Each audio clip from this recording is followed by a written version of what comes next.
imagine cutting your tax bill anxiety in half? In this video, I'll explain the ins and outs of payments on account and how they can make paying for your taxes a breeze for your small business. By the end, you'll feel totally empowered and ready to handle your taxes like a pro.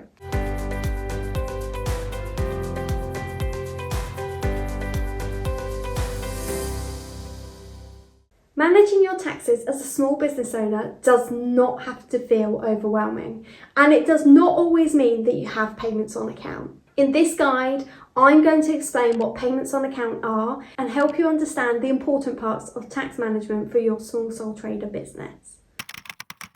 Payments on account are basically advance payments towards your self-assessment tax return tax bill. So we submit our self-assessment tax return and we have a tax bill.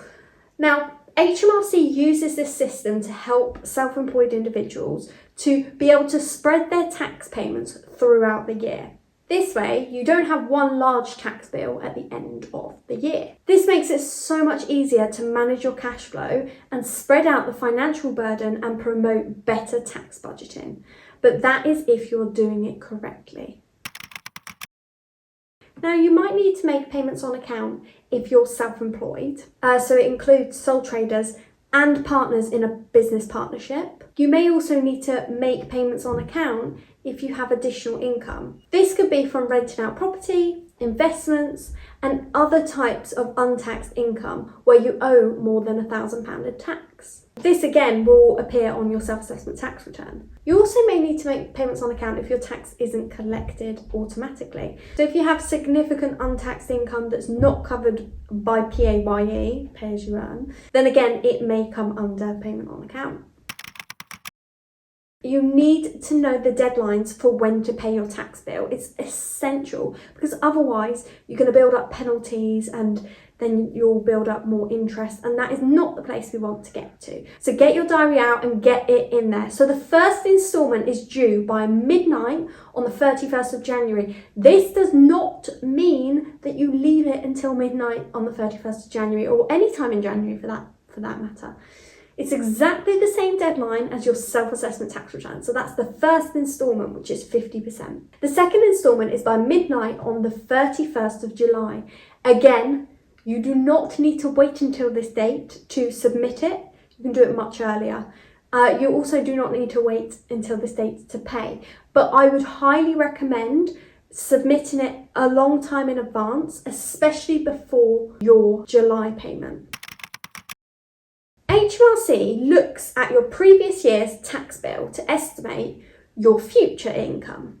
They then divide this amount into two instalments, due in January and July. This method helps create a predictable tax payment schedule and better cash flow management.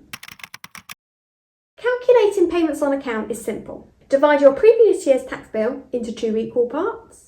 For example, if your tax bill last year was $20,000, you'd pay two instalments of $10,000 each, one in January and one in July. If your income significantly drops or rises, you can ask HMRC to update your payments on account. You can do this through your self-assessment tax return. So you can actually put on there to request a reduction in your payments on account. This is super important because cash flow is obviously important and you want to be able to produce your self-assessment tax return therefore early so that you can reduce your payment on account potentially for July. You can also contact HMRC directly to request a reduction. You can do this online through your HMRC account, by phone, or write into HMRC if that is your preferred method. I don't know whose preferred method that ever would be. I would highly recommend trying it online. They've got all sorts of chat functions that also work quite well, but the phone if not, and just be prepared to wait for a while. Also be prepared to provide details and reasons for your expected decrease in income. Overpayment of taxes can strain cash flow for your small business. So we certainly do not want to be overpaying, which is why we try and get our self-assessment tax return in as soon as possible so that we can reduce any payments on account. Now, if your payments on account are higher than your actual tax liability, you can reclaim the overpaid amount from HMRC directly. Reclaiming overpaid amounts typically involve filing a claim, and then refunds are issued promptly after they've been approved. So it can take maybe a few weeks for HMRC to send this amount through, but as soon as you can, get your accountant on it to issue the refund back from HMRC as soon as possible. Do not underestimate your tax liabilities, because basically this can lead to penalties and interest charges on top of that as well. So if your payments on account are too low to cover your tax bill, it's crucial to then rectify the situation as quickly as possible to avoid being in that situation. It may be the case that you need to make additional payments or adjust for future payments to avoid any of your penalties and ensure compliance with HMRC. I am a big believer in submitting your tax return as early as possible. So I'm going to give you 5 key reasons why I think this is. Now, the first one, when we're talking about self-assessment tax returns, is refunds. You're going to get your tax refund sooner if you are due a refund. So it's an absolute no-brainer. Why would you wait 9 months to receive your refund? The second point I have is payment and cash planning.